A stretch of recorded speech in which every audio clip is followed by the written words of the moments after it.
Happy Sunday, guys. This is Lairlyn with House of a Coty Design. I am working on making custom-made bias strips. So sometimes I use these bias strips to put around garments like my collars, along the lapel. I've used them around decorative pillows, just so many things you can use them for around handbags. Limitless options, really. So what you do is get your favorite piece of fabric, and I'm using this nice bright yellow satin material. So as you know, you want to lay out your fabric where you are looking at the selvage grade. And if you remember, the selvage is the long wise straight grain here, right?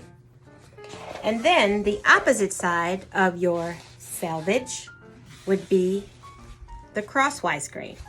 Those two are at 90 degrees to one another. So you've got your lengthwise this way, your crosswise this way.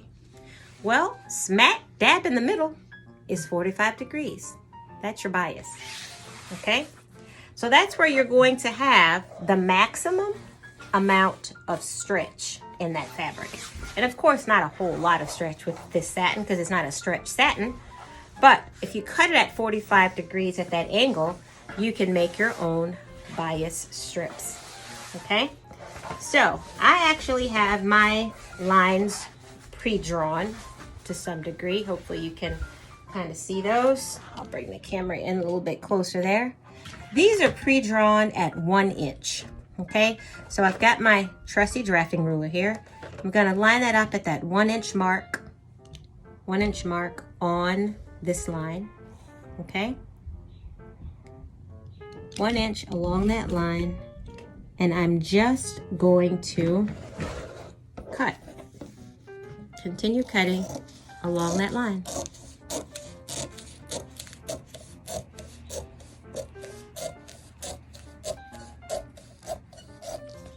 And what do I have? A bias strip. Isn't that cool? Thanks for watching, guys. Just my little tip for today. Bye.